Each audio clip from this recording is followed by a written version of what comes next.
석유가 나오는 나라를 떠올려 보세요. 아마 우리 머릿속에 가장 먼저 떠오르는 건 부자 나라일 겁니다.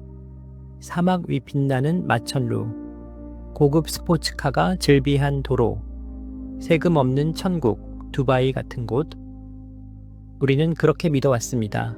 석유만 있으면 잘 살 수 있다고, 땅에서 돈이 솟아나는데 가난할 리가 없다고. 이란도 그랬습니다. 1970년대 석유 수출로 막대한 달러가 들어왔고 중동에서 가장 빠르게 성장하는 경제였습니다. 베네수엘라는 더 화려했습니다. 한때 남미에서 가장 부유한 나라, 세계 최대 석유 매장량을 자랑했죠. 두 나라 모두 땅속에 검은 황금을 품고 있었습니다. 그런데 지금은 어떻습니까? 이란 청년 실업률 40%, 화폐 가치는 45년 만에 99% 증발. 베네수엘라는 더 참혹합니다. 국민 절반이 하루 1달러로 살고 700만 명이 나라를 떠났습니다. 석유는 여전히 땅속에 있습니다. 매장량은 줄지 않았습니다. 그런데 왜 이 나라들은 가난해졌을까요? 우리가 믿어온 공식이 틀렸던 걸까요? 아니면 석유보다 더 중요한 게 있었던 걸까요? 답은 간단합니다. 이 두 나라는 이념이 석유를 지배하도록 내버려뒀기 때문입니다. 그리고 그 순간부터 부의 공식은 완전히 뒤집혔습니다. 1970년대 말 두 나라는 비슷한 선택을 했습니다. 이란은 1979년 혁명으로 석유는 국민의 것이라고 선언했습니다.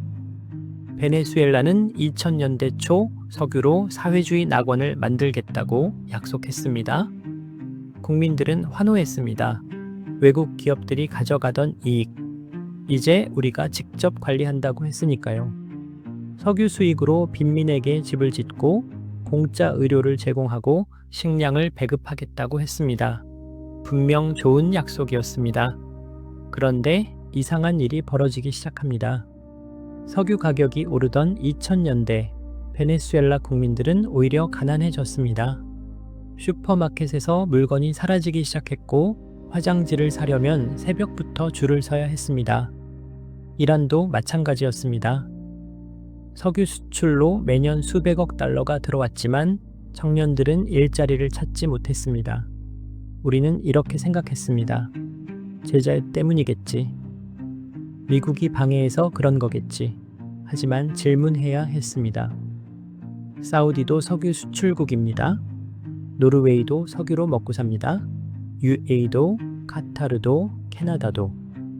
왜 이란과 베네수엘라만 이렇게 됐을까요?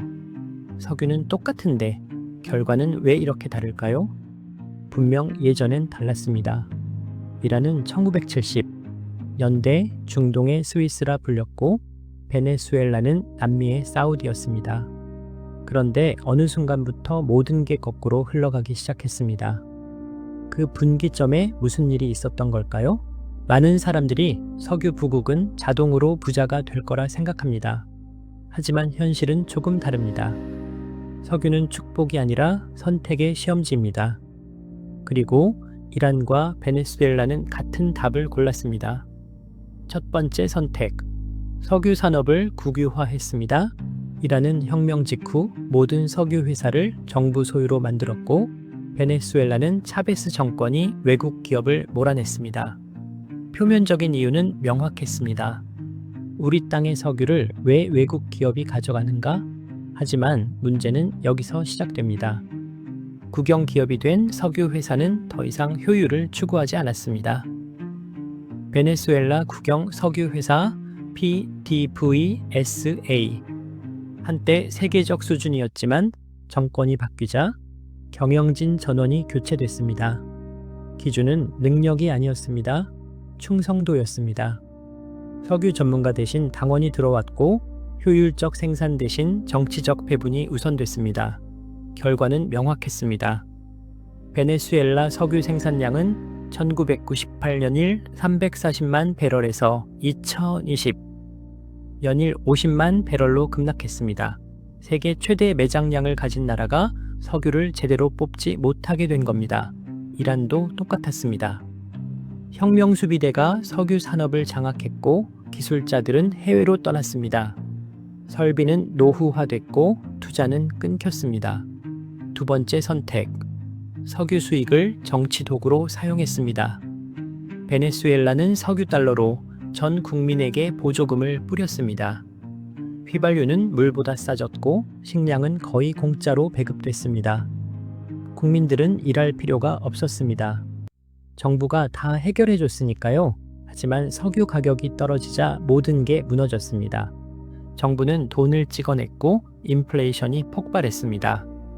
2018년 베네수엘라 인플레이션은 연 130만 %. 커피 한 잔 값이 하루에 2번 바뀌는 나라가 됐습니다. 이란도 마찬가지였습니다. 정부는 석유 수익으로 중동 전역에 돈을 뿌렸습니다. 레바논 헤즈볼라, 시리아 아사드 정권, 예멘 후티 반군. 자국민 청년 실업은 40%인데 해외 대리전에는 수십억 달러를 쏟아부었습니다. 세 번째 선택. 시장을 적으로 규정했습니다. 두 나라 모두 자유시장은 제국주의의 도구라고 가르쳤습니다. 가격이 오르는 건 착취의 증거고 민간 기업은 인민의 적이었습니다. 그래서 정부가 모든 가격을 통제했습니다. 베네수엘라는 휴지, 우유, 고기 값까지 정부가 정했습니다. 결과는요? 생산자들이 생산을 멈췄습니다. 적자를 보면서까지 팔 이유가 없었으니까요. 물건은 시장에서 사라졌고 암시장만 번성했습니다. 이란도 똑같은 길을 걸었습니다. 여기서 우리는 깨닫게 됩니다. 석유가 문제가 아니었다는 것을. 진짜 문제는 석유를 어떻게 다루느냐였습니다. 그렇다면 다른 석유 부국들은 어땠을까요? 노르웨이를 봅시다. 1969년 북해에서 석유가 발견됐습니다. 노르웨이 정부는 선택의 기로에 섰습니다. 이란처럼 할 것인가? 아니면 다른 길을 갈 것인가? 노르웨이는 완전히 반대로 갔습니다. 석유 수익을 당장 쓰지 않았습니다. 국부 펀드를 만들어 전 세계에 투자했습니다. 지금 그 펀드 규모는 1조 7천억 달러, 국민일 인당 30만 달러입니다. UAE도 마찬가지였습니다. 석유에만 의존하지 않고 관광, 금융, 물류로 다각화했습니다. 두바이는 이제 석유 수입이 GDP의 1%도 안 됩니다. 문제는 이란과 베네수엘라가 정반대 선택을 했다는 데 있었습니다. 석유를 미래를 위한 자산이 아니라 지금 당장 쓸 정치 자금으로 봤습니다. 다각화 대신 의존을 선택했고 투자 대신 배분을 선택했습니다. 그 사이 세계는 변했습니다. 2000년대 중반 석유 가격이 배럴당 100달러를 넘었을 때 베네수엘라는 황금기를 맞았습니다. 차베스는 전 세계에 돈을 뿌렸고 21세기 사회주의를 외쳤습니다. 하지만 2014년 석유 가격이 폭락했습니다. 그 순간 모든 게 드러났습니다. 베네수엘라는 석유 말고는 아무것도 생산하지 못했습니다. 농업은 무너졌고 제조업은 사라졌고 서비스업은 정부 의존적이었습니다.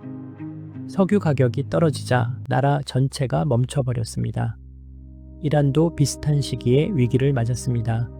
제재가 강화되고 석유 수출이 막히자 경제는 급격히 수축했습니다. 하지만 진짜 문제는 제재가 아니었습니다. 제재 이전부터 이미 경제 구조는 썩어 있었습니다. 혁명수비대가 경제의 40%를 장악했고 부패는 일상이 됐으며 젊은 인재들은 해외로 떠났습니다. 그리고 이 두 나라의 국민들은 깨닫기 시작했습니다. 석유는 우리를 부자로 만들어주지 않았다고, 오히려 덫이 됐다고. 베네수엘라 젊은이들은 국경을 넘어 콜롬비아, 칠레, 미국으로 떠났습니다. 지금까지 700만 명이 조국을 버렸습니다. 인구의 4분의 1입니다.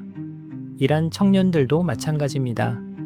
2022년 히잡 시위 이후 우먼, 라이프, 프리덤을 외쳤습니다. 이건 단순한 시위가 아니었습니다.